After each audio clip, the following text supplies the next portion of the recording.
Hello, welcome to the live stream Friday, been a while edition of Unexpected Points. I am your humble narrator, Kevin Cole here, and it's been a pretty good pre-draft section of the calendar here, at least in terms of the mission of the site being a thought leader out there in the NFL analytics space.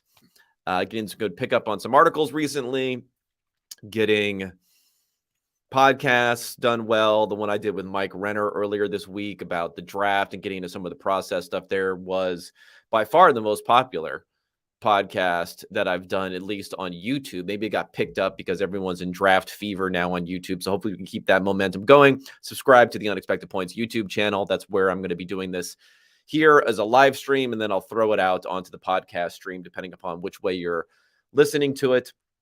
Also, if you are not a premium subscriber to the Substack and you want to, a little loophole for getting the full interview episodes that I am now occasionally, maybe primarily going forward, putting behind the paywall, YouTube. That's your way. Circumvent the old paywall there. Get on YouTube. The entire episodes are posted there. Please subscribe too as I get up. I don't know. I think you need 1,000 YouTube subscribers to get the ability to really push it out there more and get a lot more potential like marketing basically off of it. And we're getting there. Hopefully we'll get there before the beginning of the season there. So go ahead and do that. But if you can't afford a sub, also, shoot me a DM or something like that. I'm comping people 6-month free sub. No questions asked when that happens. If you are watching live here and if you want to fire me any questions for the Q&A, which I'll have at the end after discussing a few things here. I prepared a few things here. I'm not going to be totally rambling off the top of my head. Go ahead in the comments. Fire one in there. Maybe title it Q&A at the beginning just so I don't miss it. I don't think I'm going to be overwhelmed by comments, but you never know when people start arguing about, Lamar Jackson or something in the comments, because I'll be talking about him and some bad usage of stats re Lamar Jackson as part of this episode. The way it's going to play out is I'm going to discuss a little bit some of the research I've done. For those who haven't had a chance to check it out, some of it's behind the paywall, so this will be a little like glimpse behind, what's behind the paywall a little bit here. If you're watching on YouTube, I'll bring it up on the screen so you can actually see it, but I'll also talk it through for anyone listening on the podcast so they get a good idea of some of the conclusions there. So that'll be the first somewhat abbreviated segment there. Number 2, I'm having a segment which I call somewhat tongue-in-cheek when keeping it analytical goes wrong. Off of the Chappelle Show, when keeping it real goes wrong. And it's basically like a bad use of numbers, or saying the numbers say X, the analytics say X, they're saying this, but it's not really done in the correct way. It's more backing into a point. There's a lot of bias behind certain numbers. Numbers don't lie. Some of those things, well, of course, they can be used incorrectly. So I'm going to talk about that some regarding the Lamar Jackson Ben Roethlisberger thing this week about his pocket passing stats, what they do or do not tell us, and the degree of certainty that we should really have in the stats that are being presented, is if they are debunking or disproving or proving, maybe, if you want to look at it from that perspective, who Lamar Jackson is as far as a pocket passer in the NFL. I think it's more of an open question that some people really believe on there. So there'll be that part. A little bit of a stick to sports segment. This is something I was thinking about, but it's a little dated at this point about, this is like a non-sports sort of thing, but it has to deal with analytics. And that is what happened with this thing with Nature magazine and endorsing the president in the past. And I don't really care about the endorsement. I don't care about any of the political side of it. I care more about like the biases when it comes to saying we've done X, we've studied X, X was completely ineffective. Actually less than ineffective, was costly to do it, but yet we're still going to stand by what we've done. Kind of flying in the face of the, follow the science type of crowd and meaning. And when people just kind of lose their rationality when it comes to certain things, when they have to prove a point beyond that. Like, what are we trying to do? Are we trying to accomplish something, or are we trying to feel good about ourselves in some way? So that'll be the stick to sports part, and then Q&A. Then we'll do Q&A at the end. So hopefully I won't have lost everyone by then when we get to the Q&A at the end. But first, let's go ahead and bring up some of the research for this week. I'll talk about it quickly. I'll probably build a little bit upon what has been talked about as far as in the actual text itself. And then first, we'll just bring this up here. Let me put myself here. So if anyone's watching on YouTube, again, you'll be able to see this on here. This is the site that I'm bringing up here. So we'll go. 2 pieces of research really came out this week. I'm not going to go back to the Anthony Richardson QB hype cycle piece that I did last week. I'll talk a little bit about that in reference to something that's mentioned as part of the Lamar Jackson discussion today. But really, the 2 different pieces were looking at some successful quarterback prospect traits, trying to quantify some of this unquantifiable type of stuff. This also leans a little bit into the discussion this week with S2. If anyone's seen, S2 has kind of taken over as far as part of the discussion. I trashed it a little bit, and then I reached out to the guy who's a founder on S2 because I wanted to talk to him, and he saw that I was trashing a little bit, so I think he's hesitant at best to do the podcast, but he seemed pretty generous, so maybe I'll get him on. And I wasn't really trashing S2 itself. It was more like people's reactions to S2, which ends up happening to me sometimes. It's like sometimes the tool is not bad. The measurement is not bad. What annoys me, and this is when it comes to draft evaluation and other things too, like I don't hate film evaluators. I hate it when film evaluators take their particular point and then, make it the gospel or project it past how it should be framed as part of this. So that could also be said. So people could say that I'm doing that a little bit. If you just look at a superficial level, like data mining in a way, what the quantifiable numbers are for quarterback prospects that maybe apply to who's good in the NFL. Now, what I try to do, and if you dig into the article, you would see this. What I try to do, though, is just copiously add caveats to the article. And I even mentioned, right in the first paragraph about, this could be viewed as an exercise in data mining, but what we're trying not to do is, we are trying to find insights, but sometimes you can kind of be like overfitting the numbers to what you've seen in the past. And especially when we're talking about a situation where, someone's asking what S2 is. So maybe I'll explain it a little bit. So S2 is a cognitive quarterback. It's across position testing, but it's especially been talked about in quarterbacks now, where they're tested multiple times through like the QB clinics. These guys have been tested even when they were in high school sometimes, and through college and through other things, where it's been compared in some ways to the Wonderlic. The Wonderlic is kind of like an IQ test. So this is a little bit different. This has something where, again, I'm probably butchering what the actuality is here, but it's an idea. It's like a spatial awareness you're getting. You have to track different objects on the screen. You have to see flashes of things and then be able to identify things. So it's supposed to be more of an instinctual, intuitive ability to process information, spatial awareness, all these sorts of things. And it's becoming a bigger and bigger deal. They're talking about it in regards, especially to this quarterback class. And again, you don't know anyone's numbers. They're not providing anyone's numbers. I think the company is working with 2 teams, a maximum of 2 teams in each division. So 2 of the 4 teams in each division. And they're providing the data, and there's 9 different things that they're measured on. And what they found is, and if you look in their blog posts, it's like the quarterbacks who have been successful, and they look at a career quarterback rating as part of that, those who qualify to have enough playing time at that point. The quarterbacks who have been successful have been much better at this score, this test, and no one who has done very, very poorly on this test has been successful in the NFL, according to their definition. Now, a lot of, again, when you're talking about who's successful, what score is the threshold, like you can move these things around a lot to fit the data, right? Like I know Justin Fields is a guy not they've talked about, but has been revealed, knocked it out of the park. Well, has Justin Fields been successful? I don't know. I mean, I think they said you need a 90 quarterback rating, a career quarterback rating to be successful. Now, for Fields, it's a little bit, it's bad that it doesn't include his running, but it's good that it doesn't include his sacks, because quarterback rating does not include sacks. So quarterback rating, I'm looking here on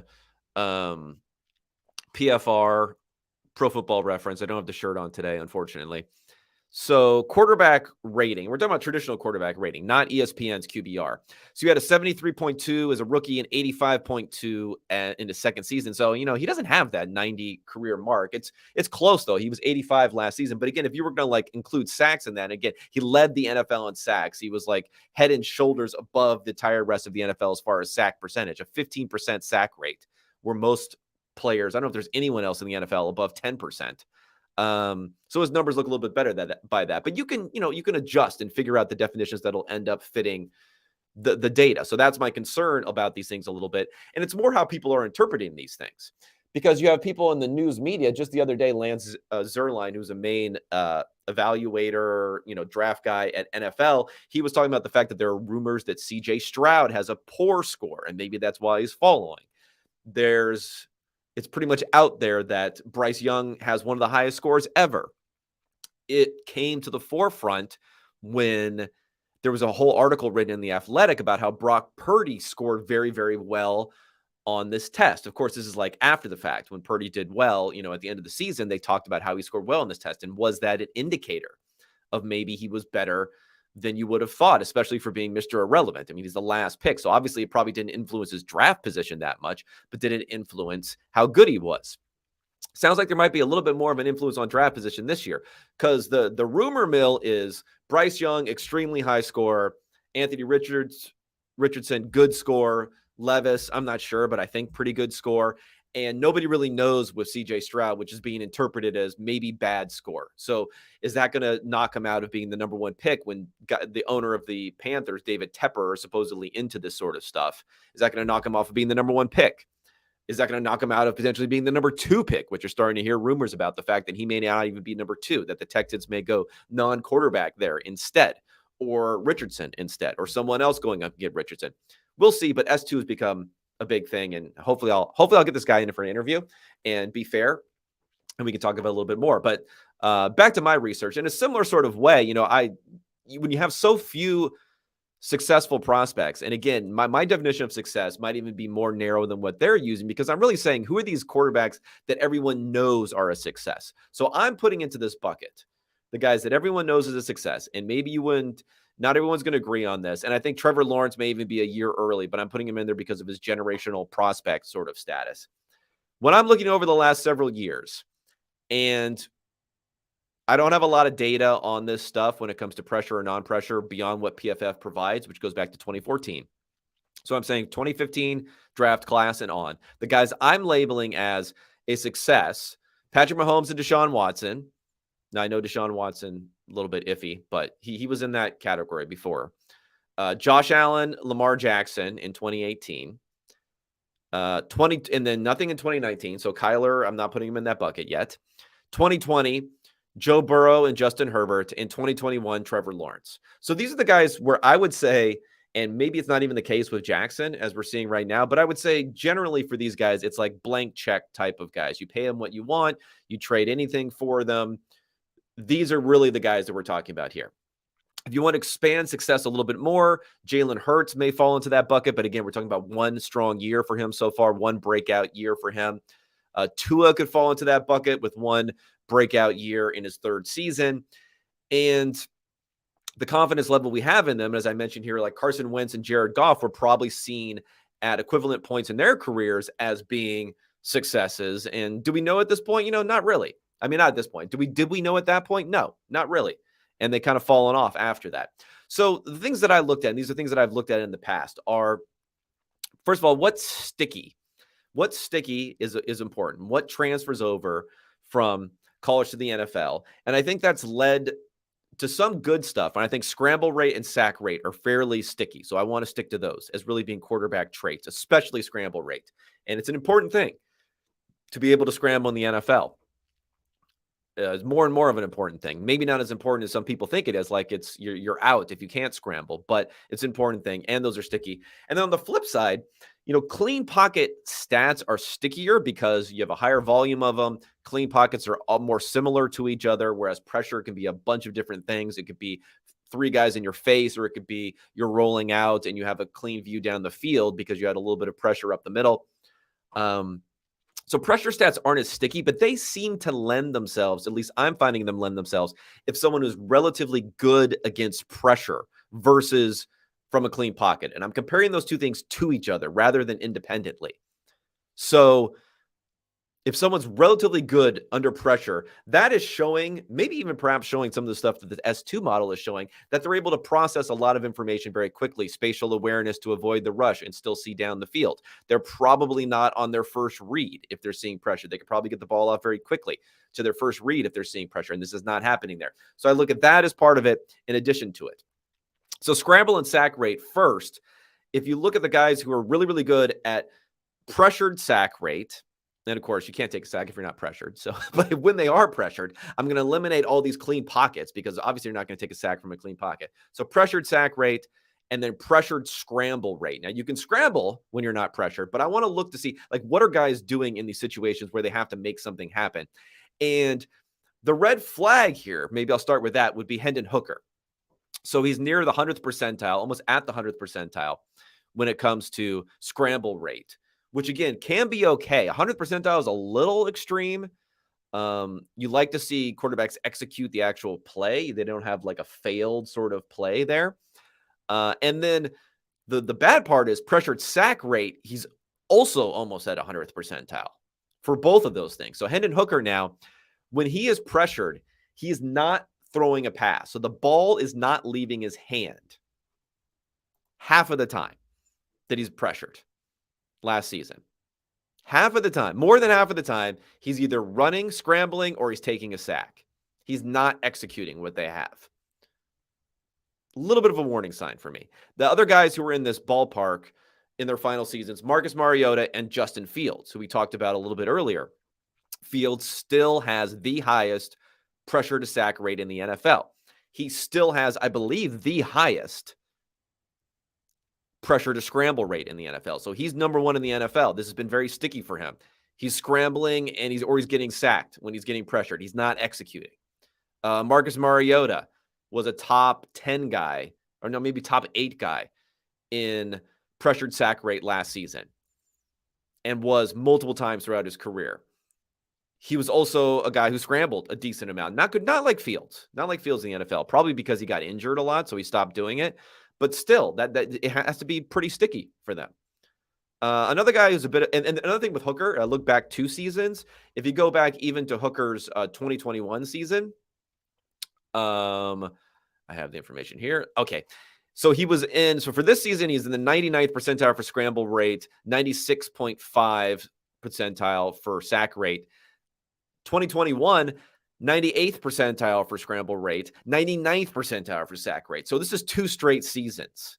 Whereas Levis is, again, he's a problem this season, 93rd percentile for sack rate. But if you go back a season, it does drop down to 64th percentile. So like not totally disqualifying. If you look at guys who are hits here, Joe Burrow had a 56th percentile for his sack rate. Now we've seen that transfer over though, right?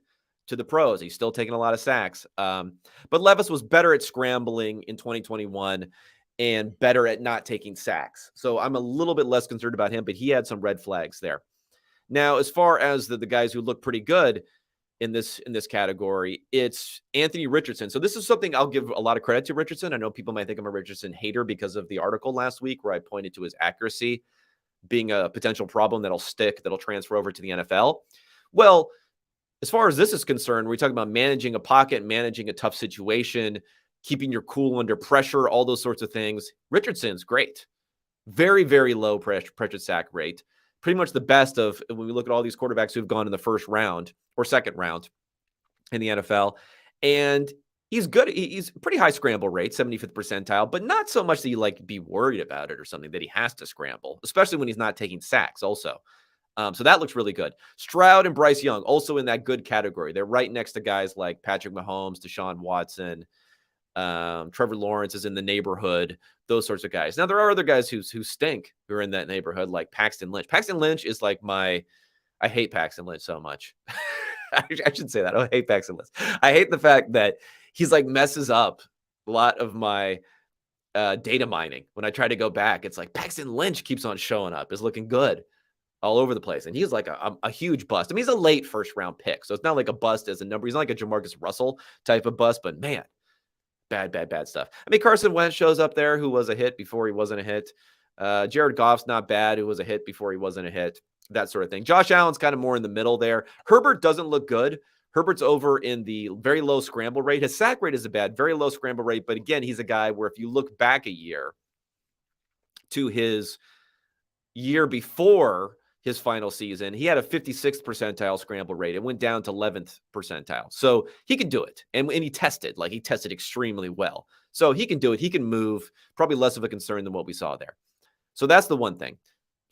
Sacks and scrambles. And again, this pointing to Richardson, Young, Stroud, good. Levis, Hooker, god-awful. And then we go to this is versus the pressure and versus the blitz. Now, this is a little bit of a weird one because blitz does not have that much of a signal to it. And I think it's because like blitzes can either be pressured or unpressured. And you play for a good team, you don't get pressured as much on the blitz. So that may have something to do with it. But there's definitely more signal when we talk about relative pressure yards per attempt. And again, I'm comparing it's basically their pressured yards per attempt, subtracting from that their clean pocket yards per attempt. So like how much worse are they? And the less negative the number, the better. And then we look at it a percentile ranking. So Levis, really, really good, actually, his pressure performance versus what he did from a clean pocket. Bryce Young, really, really good. And then the other guys are not so good. Hooker's down there low. Richardson's down there low. And Stroud is down there really, really low. Now, part of that is like he's so awesome from a clean pocket that it has a high bar for what he has to hit under pressure. Stroud was so good from a clean pocket. But if you believe this S2 stuff about him not necessarily having the most quick reaction, spatial ability, second reads, that sort of stuff, maybe his troubles under pressure, relative troubles under pressure, maybe that lends into it a little bit. I know everyone sees that Georgia game at the end of the season where he did well under pressure and they think he's good under pressure. Well, he wasn't. He was not very good under pressure. He had a poor grade also under pressure this year. Last year, I should say. And he was relatively poor the year before too. So that could be the red flag for Stroud. So it's this analysis, again, it's not the be all end all. Guys who had relatively good pressure rates sometimes still fail, like Kaiser or Mariota or Paxton Lynch, or Sam Darnold. But there are also guys, Mahomes, Watson, Burrow, who fit into that category. Herbert, a little bit into that category. Josh Allen, at least close. At least you get closer with Allen, who doesn't give you a lot from a prospect perspective to lean on analytically. And Lamar Jackson also overperformed under pressure. Did better under pressure than you'd expect. So at least it's a little bit of something. And when you look at, okay, who are the guys who hit all the marks? Bryce Young's the only guy from this class who really does. Along with in the past, Burrow, Jordan Love, Lamar Jackson, Josh Allen, Patrick Mahomes, Deshaun Watson, Paxton Lynch, again, shaking my fist right here. And then Mariota and Winston are pretty close. Now, Mariota, you'd probably be freaked out by the fact that he had that huge sack rate. And Winston had a really bad last season after having, I guess that was his redshirt sophomore season after having a great redshirt freshman season. And, I think Winston at least was probably seen as being a decent hit after a few years in the NFL. And then it just failed after that. So that's kind of really the wrap up for this particular piece of research. Now, if we go back to the other one I did this week, it was building a more useful NFL draft big board. I basically turned my social media complaints into a research piece saying, okay, you know what? I'm tired of this like position agnostic. Let's just take grades and then sort all the players onto a big board and say, you guys figure it out, or don't even acknowledge, or just talk past with things like best player available, the fact that there is positional value. So I've already done studies on positional value, which are part of that, which I have some illustrations on looking at by position, the surplus value as time goes by. But here, what I basically did was I said, I'm going to take these grades from Sports Info Solutions. Sports Info Solutions got some pretty cool grades that are going on. They have a whole draft site. They have grading for all the players, but when they do their big board, they just list them by grade. So they say Will Anderson is number one on our big board because his grade is 7.2. Jalen Carter is 7.0, so he's second, which puts them into this kind of high-end category. Bijan Robinson is third because he's 7.0, which is also in the high-end category. And then we're going to put Bryce Young and CJ Stroud fourth and fifth at 6.9. So they're only 1/10 of a point lower in grade. They're almost equivalent when it comes to being a high-end quarterback versus a high-end running back, but yet they're listed below on the big board. So I said, you know what? Let's take these position-specific grades, and they list out what it means. They have descriptions for their different grading levels. Let's take that. Let's use the descriptions. Let's figure out how much they're worth when it comes to second contracts. Let's apply that second contract value to the grade, that would equivalent grade value based on position. Then we know how much you have to pay these guys because that's set in advance, how much you pay the draft picks. And boom, from there, we can put together our draft board. And we can say, okay, we can put first and second Bryce Young and CJ Stroud because they're graded as going to be a solid starting quarterback, not high end, but solid starting quarterback. And like it or not, that's probably a $40 million value proposition per season over the next 4 years. I think they're more of a question mark. Even the high end, even the number one pick is probably more of a question mark than just penciling him in for solid starting quarterback. But Daniel Jones just got a $40 million a year contract, and it's only going up over the next 4 years. So if you give him that sort of value, you just got to take him. And now for Anthony Richardson, Will Levis, and Hendon Hooker, they're graded lower as lower end starting quarterback. But even then, the Jimmy Garoppolos of the world, guys like in that sort of category, I guess Derek Carr would be more in the solid, but Derek Carr is like solid and maybe a little bit lower sort of thing. Saying 25 to 27.5 million for these guys is probably a fair amount for how much they're worth. So it puts them into 3, 4, and 5 as far as their value ranking, even though just by position agnostic grading, they would be 32, 33, and 57 on this chart. And then it goes to the Will Andersons and Jalen Carters of the world. But if you really look at positions, this is when it's key. It's edge rusher, interior defender, defensive tackle who can really rush the passer, offensive tackle. Those are the tier 1 positions. Those are all the guys that are filling out my top 10. If you go further down into who fills out the rest of the round, it's edge defenders. You start to get some wide receivers. The wide receiver cornerback question is interesting. Like as of now, the equivalent grade, I would rank higher the wide receiver because wide receiver salaries have gone way up. With A.J. Brown's contract, with Devontae Adams' contract, with Tyreek Hill's contract, these guys are getting paid. They get paid more than cornerbacks. Cornerbacks been very incremental at the top. You had Ramsey sign his big deal. Then you had, that wasn't topped until Denzel Ward signed for, I think, 100,000 more or something. It was just absurd how they're just trying to put him slightly over. Then Jair Alexander slightly over that, but it's still trailing by millions of dollars. The top cornerbacks are still trailing by millions of dollars, what you're seeing at other positions. So wide receiver gets a little bit of an edge over cornerback, but those are the two tier 2 positions, non-quarterback tier 2 positions. I even have 2 more quarterbacks in here. I don't know if I would actually do this or not, but they have starter traits, a 6.4 grade, which isn't that bad for Tanner McKee and Jake Hayner, I guess. I don't know. Sorry, I know you fall. I haven't done my major research into the non-top 5 quarterbacks. So they have these 2 guys in here, and if I'm estimating they're like a $14 million value, they're above some of these lower end edge rushers. They're above Bijan Robinson, who I throw him all the way down to the end of the first round at best, even though he had the 3rd highest grade because the top high end 3-down starter at running back on a second contract. And again, he's on the low end of the 3-down high end starter grades. It's like $14 million a year.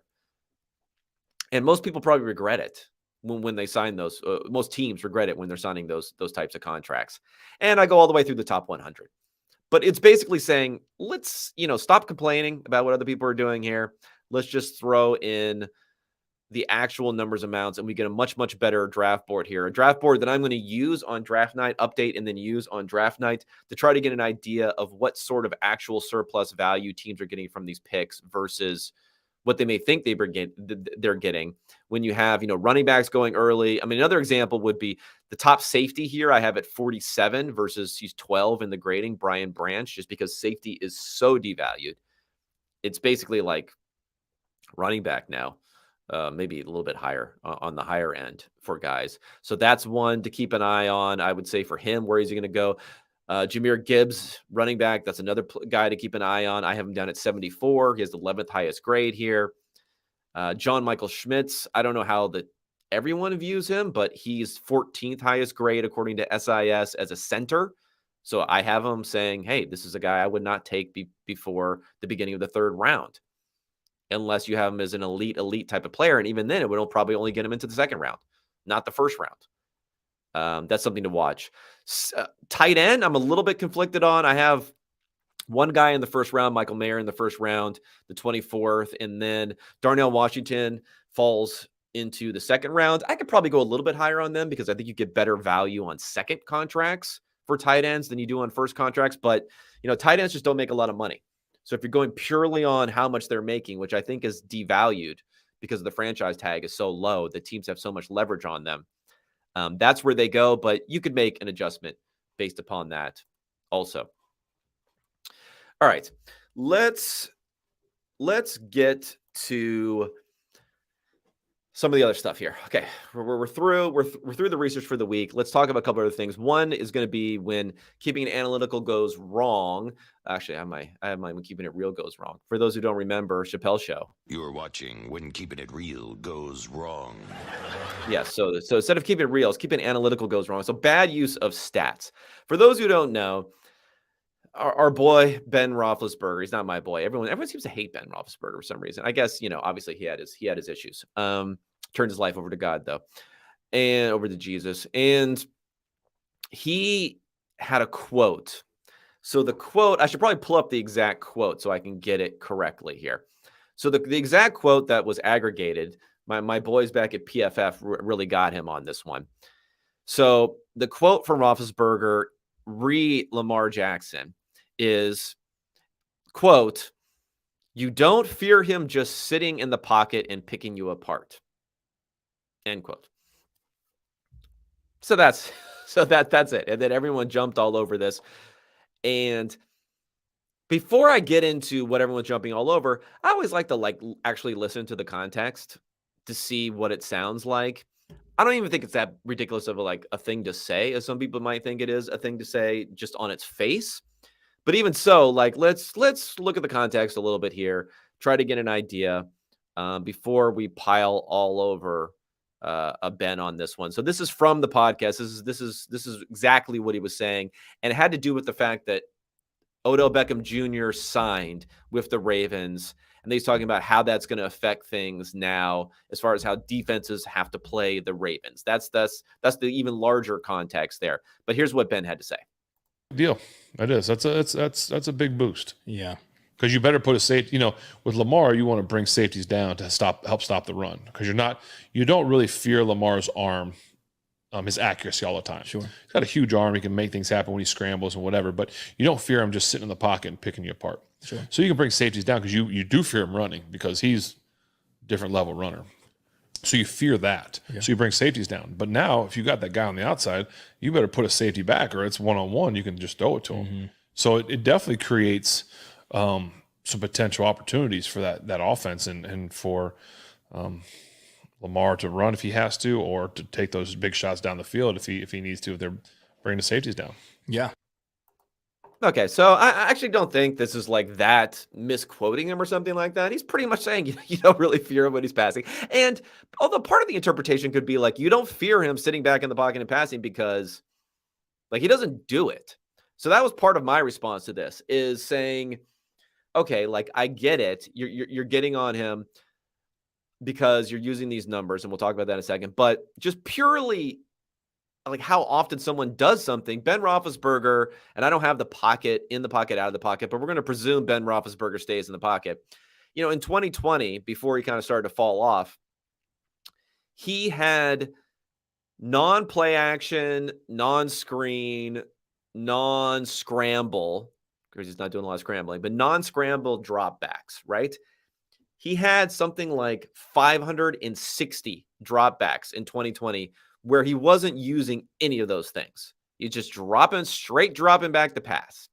It was, I mean, he dropped back a ridiculous number of times during that season in total, but we're talking about, when he drops back the pass, 85% of the time, he's not using, there's no gimmicks to it. He's just dropping back the pass. Whereas if you took that same number for Lamar Jackson in that season, it was something like 245 times. So less than half the number of times that he's just dropping back, no play action, no scrambling, no screen passes. He's just not doing it as often. But then the problem is we have like the stats start coming out now. And the main stat that comes out is Bill Barnwell. He quote tweets this. He puts out ESPN has passer rating. I mean, forget about my complaints about passer rating, but passer rating in the pocket dating back to 2009. So obviously well before Lamar started in 2018.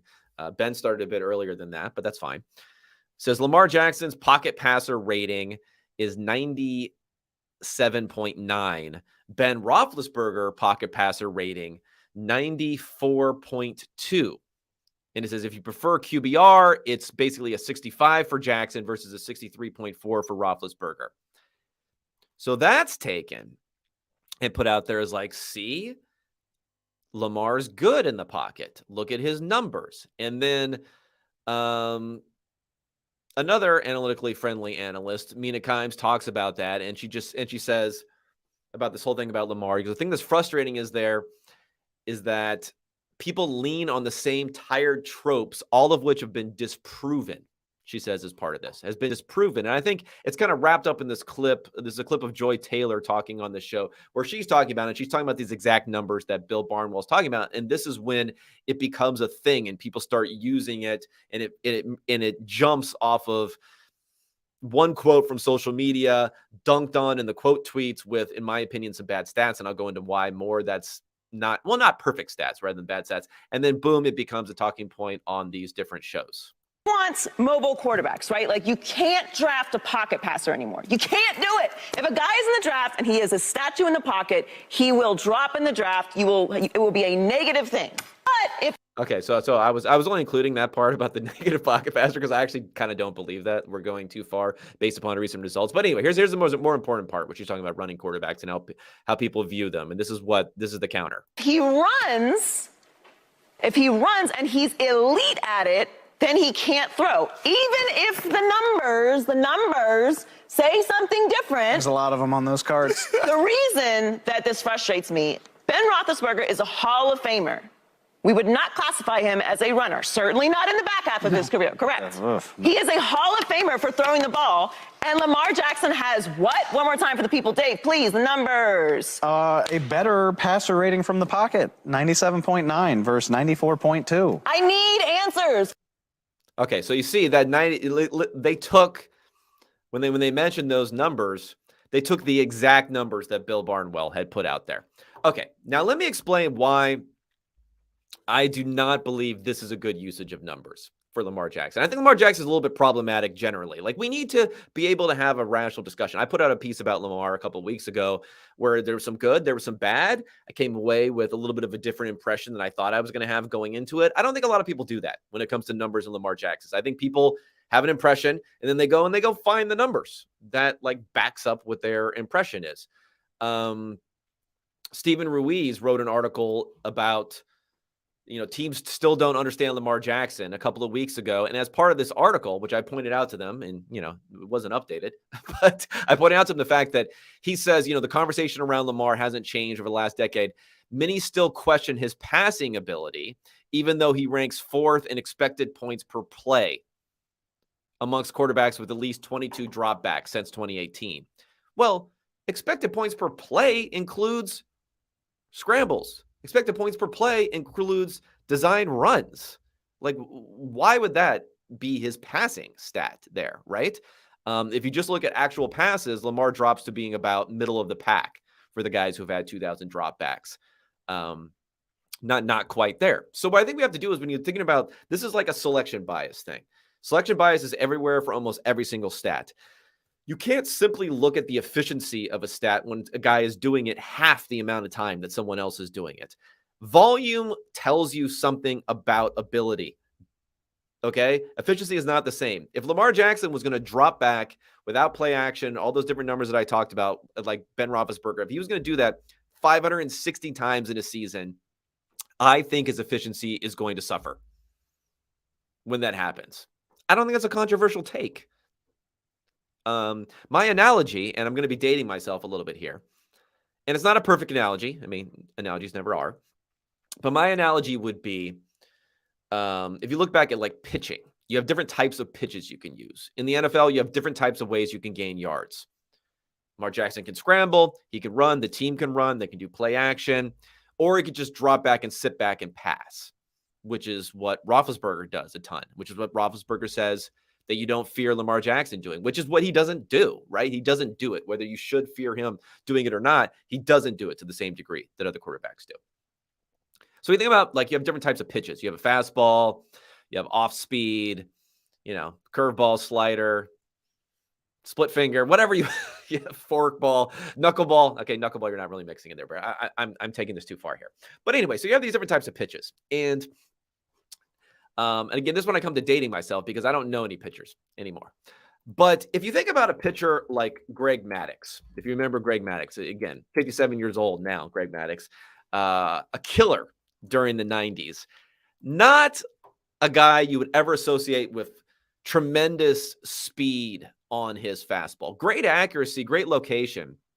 But, he wasn't like a big fastball pitcher. Yet he won the Cy Young Award 4 straight seasons in the mid-90s. He was the ERA leader 4 different times for the entire major league. So if I were to say to you, like, Greg Maddux, great pitcher, great, you do everything, highly effective, but you don't fear Greg Maddux rearing back and throwing you a fastball every single pitch. You don't fear that. It wouldn't work. It would not work as well. Now, his fastball, but yet if you looked at his fastball stats versus a great fastball pitcher, as far as maybe not strikeouts as much, but probably even strikeouts, but how often strike to ball ratio, how often you're getting guys out, how often you're actually making an out on fastballs. Greg Maddux was probably really, really, really good. Excellent good, or else he wouldn't throw it, right? It's part of his arsenal. It would have looked really, really good, because you have to worry about his off speed, because you have to worry about his location on others, because you got to worry about his slider that he's using. You have to worry about the completeness of him. But that doesn't mean that you would put fastball stats up for Greg Maddux versus, I don't know, I'm sure he's better than like Roger Clemens some of those years. It doesn't mean you put those stats up and you'd say, look, he's just as good at throwing fastballs as Roger Clemens. No. Like, the average stats are not telling you the full picture. This was also part of the discussion with Russell Wilson, where I push back against some people, even when it comes to the let Russ cook thing. It's like, we're learning something from the fact that he's not throwing a lot versus someone like Mahomes, when there was an actual Mahomes versus Wilson type of discussion after maybe 2019. Like, it tells you something. You can't use the stats this way. You can't just use the averages. Volume is also telling you something, telling you a lot of something. I mean, the most common place we see this as a mistake is probably yards per target for wide receivers, because they're so dependent on other things. Like, it's good to be an efficient wide receiver, but if you're being targeted a lot, that also means something. That also changes the composition of the quality of the targets that you're getting if you're being targeted a lot, which is going to lower your yards per target. A guy who can put up amazing yards per target on 20 targets isn't going to be able to do that if he was being force-fed 100 targets in a season. Same thing here with Lamar Jackson. I would bet that he is not as good of a pocket passer as Ben Roethlisberger was. I don't think that's controversial to say. I would bet that he's not one of the best pocket passers in the NFL, even if his numbers might say that. But that doesn't take away from it. We don't have to defend every single aspect of him that goes beyond what we can really say. And I'll also say when it comes to the pocket passing thing, I don't have pocket passing numbers, but the best thing that I think you can really point to, if you want to point to passing and quarterbacks and, how much you should fear them or not, how much can they execute under any situation, I would say 3rd and long is really an interesting one because the defense knows you're going to throw the ball. The throw rates beyond 5 yards are well into the 90%. You're almost never running. Maybe nowadays a little bit if you're trying to set up a 4th down in that no man's land on the other team's side of the field. Like if you're on the 45-yard line for the other team and you're trying to like set up a 4th down, that happens a bit more now. But generally, defenses are approaching that 3rd and long like we know this team is going to pass. We know it. So, Lamar Jackson overall since 2018, number 4 in the NFL, only behind guys like Mahomes and Rodgers and Brady in EPA per play on any down, right? He's that high. Yet, if you look at the numbers, and I'm going all the way back to 2010 here because I want to get some good Roethlisberger years here.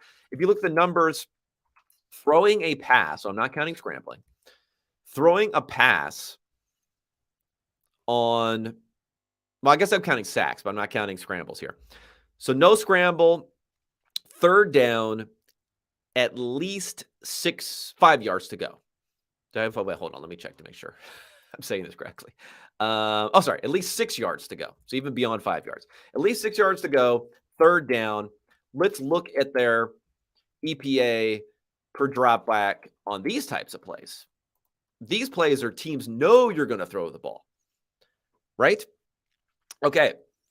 I have, let me see, what did I set I set it at, let's set the drop back amount. So at least 250 dropbacks in these situations, because again, it's a narrow sort of thing. So there are 50 different quarterbacks who have at least 250 dropbacks since 2010 on 3rd down and 6 or more where they don't scramble.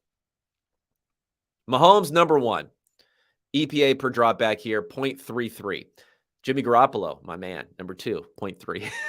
He's actually way above Drew Brees next, believe it or not. So Drew Brees next. Matt Ryan next, 4.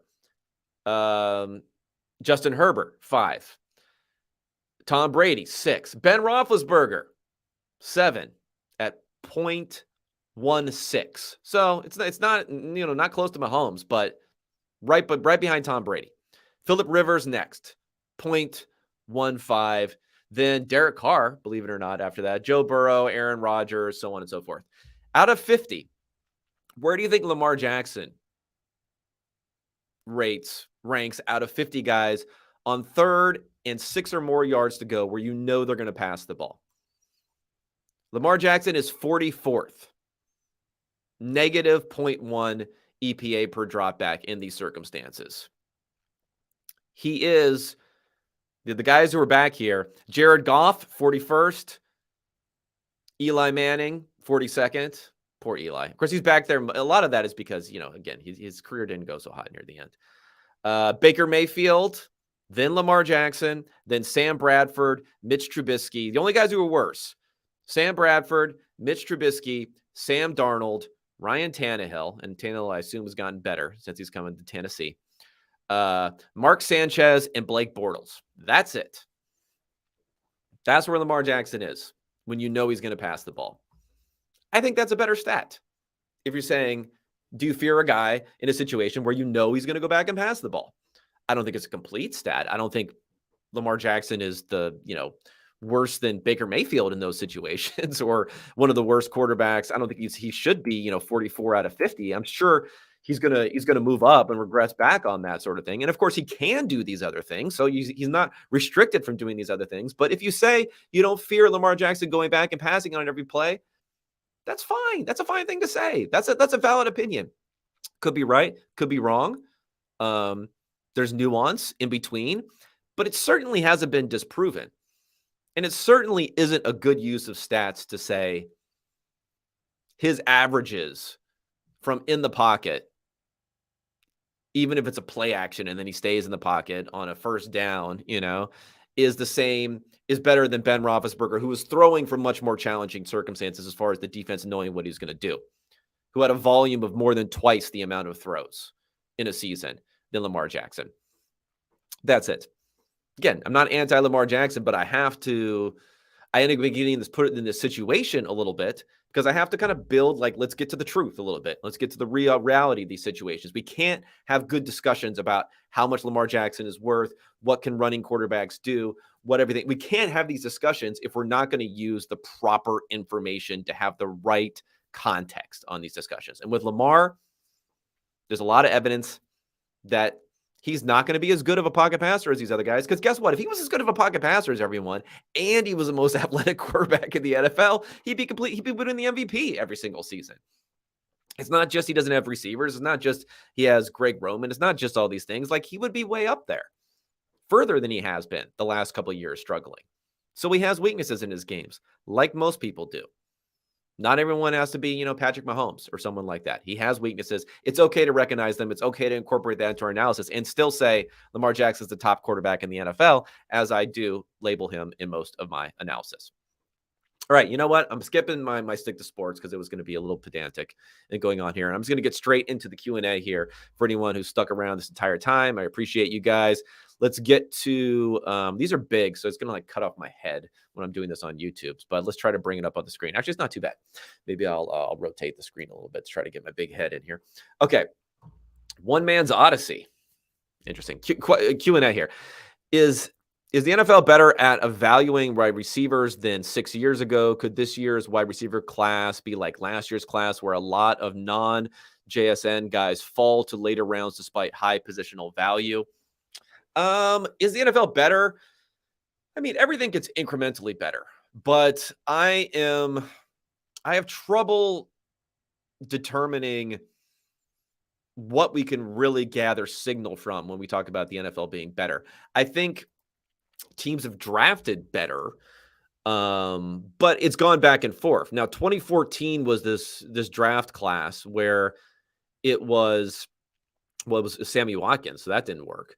But trading up for Sammy Watkins for the Bills, he went first. But then it was Evans, then it was Odell Beckham Jr., then it was Brandon Cooks. Well, actually, I don't know if he was next, but Brandon Cooks in there had an excellent rookie year. Allen Robinson was in that class. Kelvin Benjamin was really, really good when he first started there. Jarvis Landry eventually later. There are probably some other guys I'm missing, but it was like an all-star sort of class. And then after that, a bunch of guys got moved up and probably got drafted too early. The next year, Amari Cooper was legit, but then it was Kevin White and Devontae Parker, who went in the mid-first round, and Brashad Perryman, who went way too early. And then there was just like misses over the next several years. Corey Coleman after that, not doing so hot. Josh Doxson and those guys in that class not doing so great. So a lot of misses. And then now we've started to turn around again, especially in the second round. These guys have been looking pretty good. So I don't know if they're any better or not, honestly.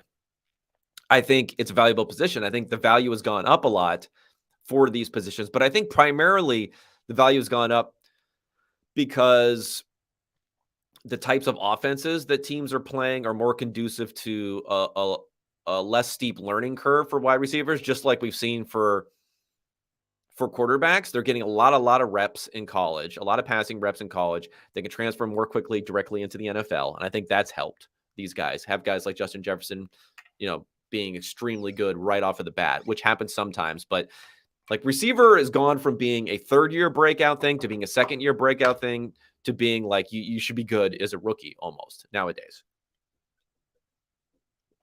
So that's part of it. Whether they've gotten better or not, or receivers are just being able to produce a little bit earlier, which gives you, the earlier you get the signal, like the better you're going to be able to manage someone's career.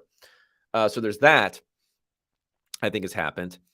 And then the fact that these guys are making so much money now and you're able to trade them as a liquid market for being able to trade them, I think also that should boost up their value a bit. So I think guys are going to get a little bit boosted this year. I mean, maybe we'll see if they fall. I'm of two minds on that, but I think guys are going to get moved up boards a little bit more this year.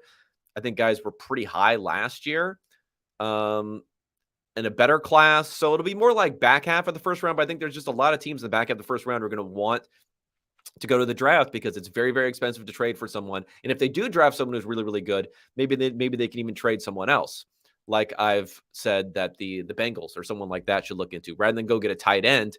Go get another wide receiver, and then you have a lot of optionality with what you can do with T. Higgins going forward.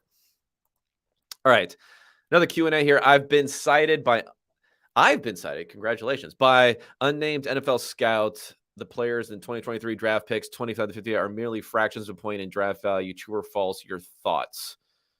Let me look at this one again. The players in 2023 draft picks 25 through 50 are merely fractions of a point in draft value. So he's saying it's just like a weak class. Oh, he wrote it again. So maybe I should pick up the second one. So he's just saying, I think he's saying like the 25 to 50 are a weak class. I don't know, man. It's really tough to say in that circumstance. I can't even really say on that. All I know is that if we look traditionally at where the value is, surplus value peaks for non-quarterbacks around 12th, 13th pick. It's pretty good through the end of the second round. So I'd be surprised. I'd be surprised if those weren't some strong picks there.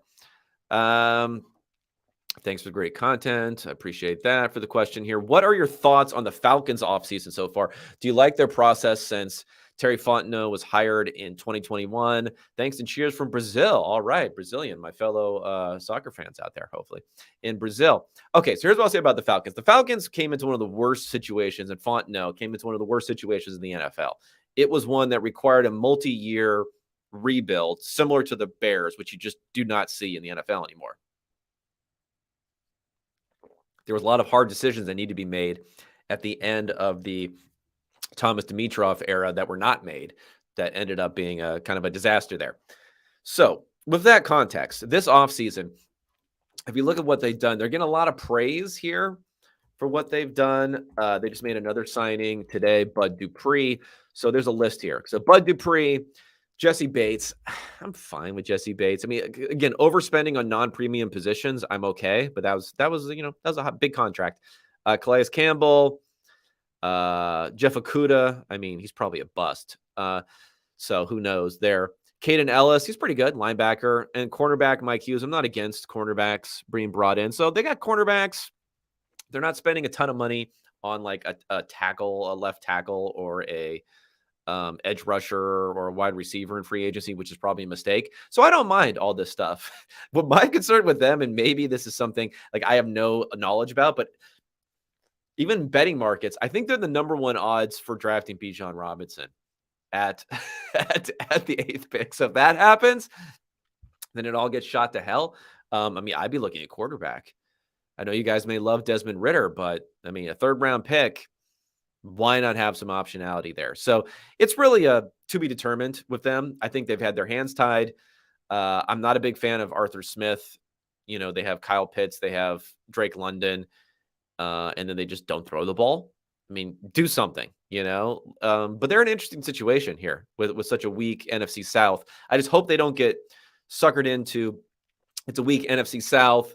Like, rather than trying to get home runs in the draft, let's build around there and see if we can squeak through with the division title or something like that.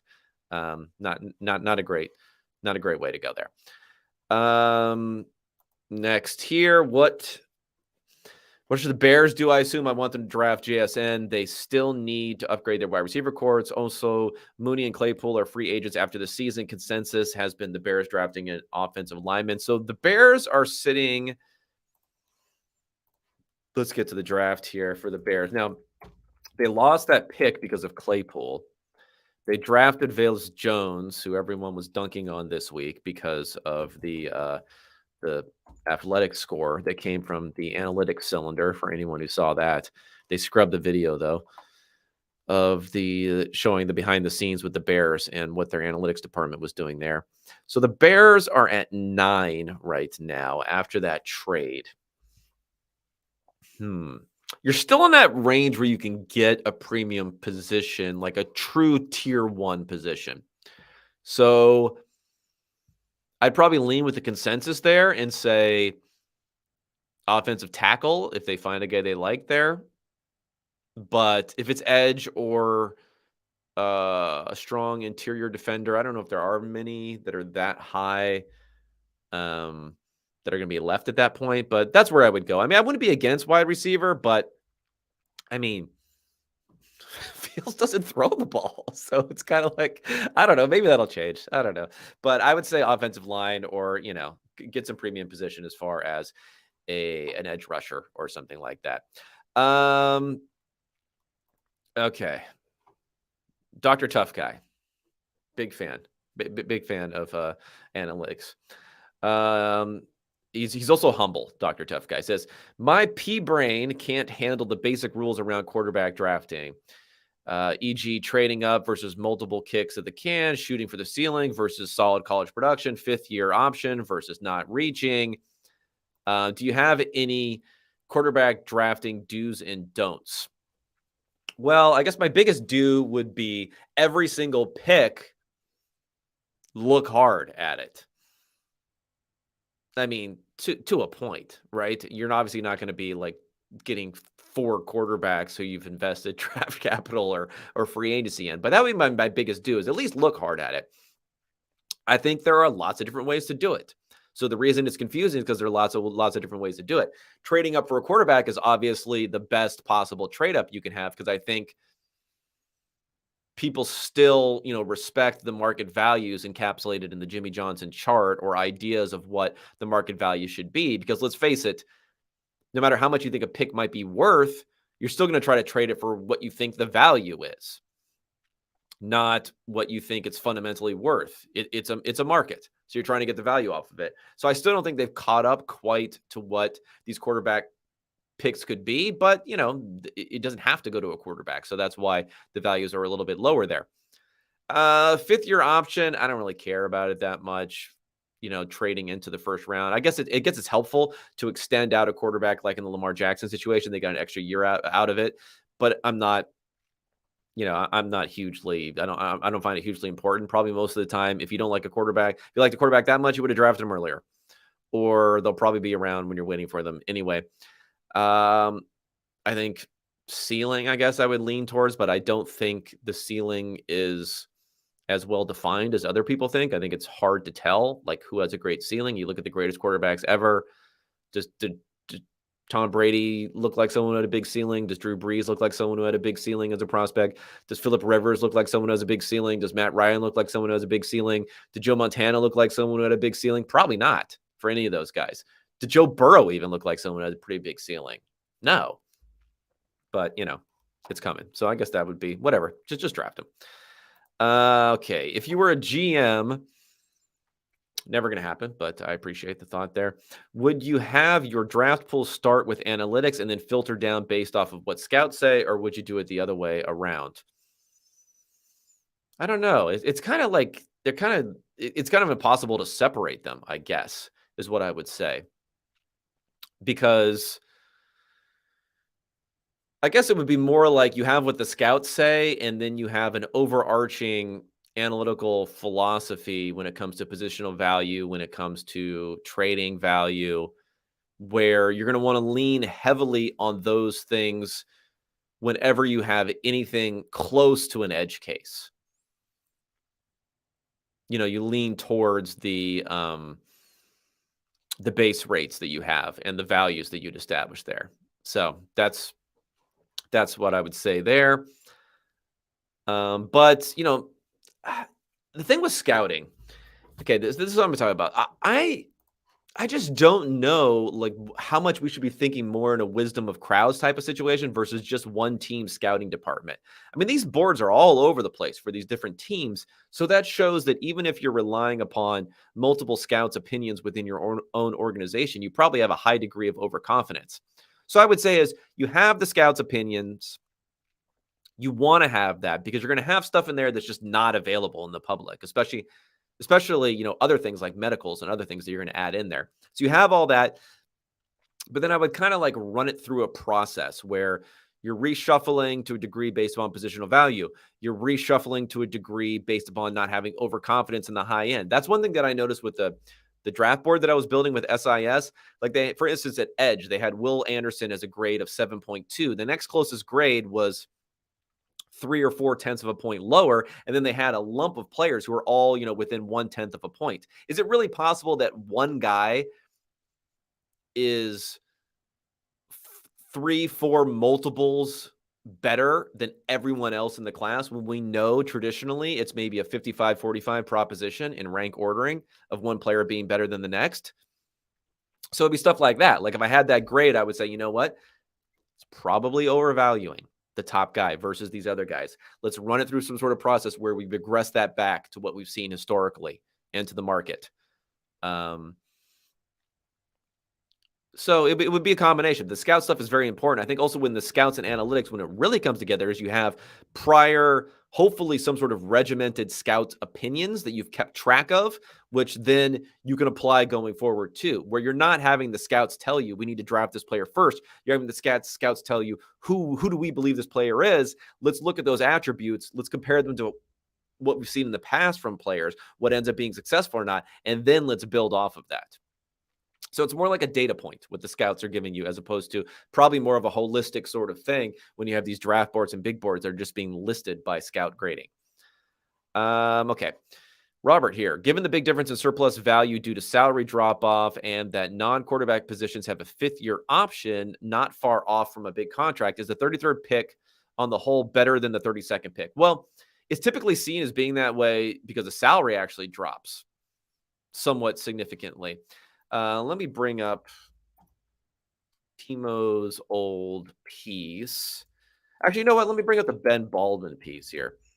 So for open source football, he had this piece, and let me see if I can share it on here for you guys who are watching. So if you look at the open source football, you see, and it's incremental, right? Like it's not huge here, but you'll see that the surplus value number bumps up between 32 and 33. Now you're losing the fifth-year option. There's those considerations. I think the fifth-year option discussion, though, has kind of jumped the shark a little bit as far as its value.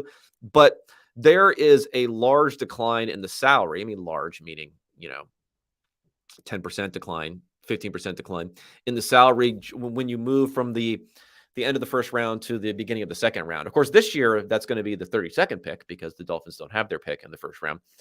So you do get a little bit of an incremental value at the beginning of the second round there. That's why a lot of teams, like if you look at here, according to surplus value, according to Baldwin's chart here, it's about 3% of the salary cap surplus value at 32. And then you probably get about 1, 2, 3, 4, maybe 4 or 5 picks into the second round where you're getting a higher value than that before you drop back down again. So the guys like the Patriots, maybe the Seahawks, the other teams that were really, really good for a sustained period of time, they were consistently trading out of the back of the first round for teams that overvalue that fifth-year option or really want to grab a player or, really just like a lot of teams just really want to get 2 players on the first day of the draft. Everyone feels good about it. All their fans feel good.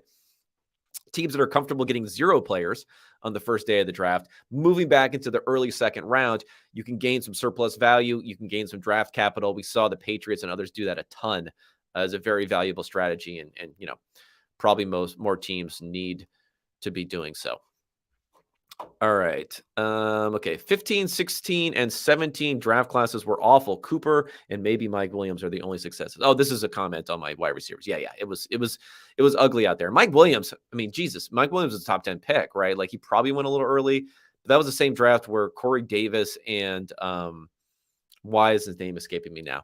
The guy who broke the record for the 40-yard dash also went in the top 10. It was insane. Okay, I got a couple more I'm going to take here, Q&A, then I have to get out of here. One of my favorite players, this is from Darius Perry. I should have said his name earlier. This thing is, one of my favorite players in the draft is Nolan Smith. How hard would it be for someone his size to fit into a 4-3 scheme? Sorry, you got the wrong podcast here, but I could tell you that Nolan Smith, according to my draft board here, according to SIS, go check out their grading here. He grades, they have him graded as the second best edge rusher in the class. So I don't know. Good luck with that one. Sorry, I can't answer that. And then last one here from Darius Perry. When is the right time to trade up for a player? For example, if I'm at pick 25 and a player I've ranked 10 overall is falling, at what point do you think is justifiable to pull the trigger? If it's not a quarterback, probably never. Because this goes back to the discussion of reaches versus value.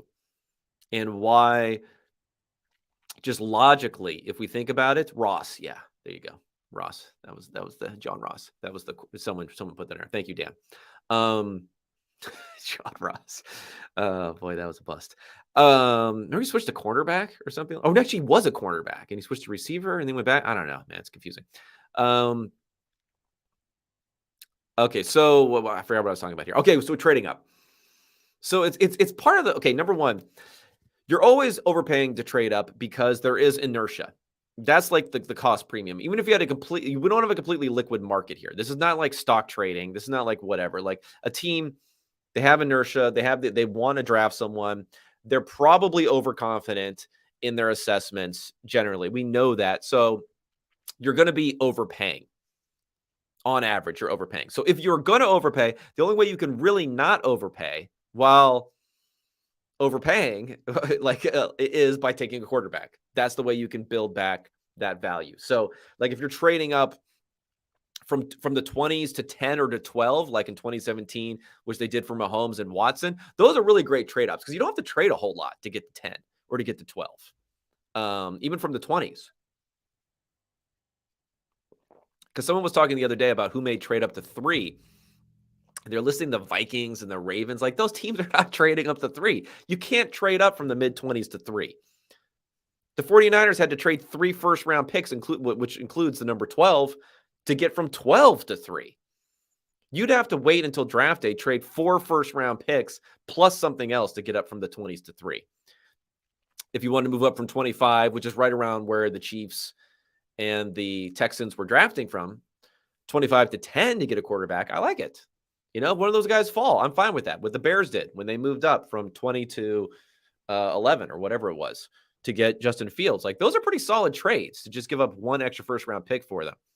That's probably the only circumstances. And why is reaching always worse? Well, if you believe in wisdom of crowds at all, when you're moving up to reach, like you think you're reaching on a player, you're deciding that you believe that player is better than like everyone else. So everyone else is giving you feedback, including the team that's trading to you, right? Because they could draft the same player. And the teams who were there earlier. So like you said, you haven't ranked number 10, but you just had a team drafting at 10, 11, 12, 13, 14, 15, 16, and so on, all telling you, we don't agree with you. All these different teams telling you they don't agree with you. So for all those reasons, I'd say just be humble. And it's hard to say you never want to trade up. I would say trade up if it's the only way you trade up is quarterback, number 1, number 2, tiering. If it's a tier 1 position, edge, tackle, definitely tackle. If you're getting the last one in a tier of those higher tier, I'm using tier twice here. If there's a tier drop within the high value positions, that's a possibility. But I do think when teams try to outthink themselves, like we're going to jump over someone else who we think is going to take the same player. I remember Andre Dillard was that situation for the Eagles a number of years ago. Everyone was high-fiving each other about the fact they jumped over to the Texans to go get him. And you know, he stunk. So you just never know. Stay humble. Stay humble, everyone. That's what I would say. All right. Thanks so much. This is a very longer Q&A because I never know what's going to happen here for everyone here. So I appreciate everyone tuning in, listening, podcast, and otherwise. Hopefully you found the other sections of the podcast good. Go subscribe on your favorite podcast platform. Go to YouTube, figure that out. And then, of course, the Substack. Pay the bills here. Got to pay the bills. I appreciate everyone signing up. Lots of signups in the last couple of weeks, so I've really appreciated that. Unexpectedpoints.substack.com. Otherwise, I'll be talking to everyone next week. Hopefully, we'll have the S2 when the S2 founders, but if not, I may have to pivot to another draft-focused interview. Anyway, I'll be talking to everyone later. Thanks so much.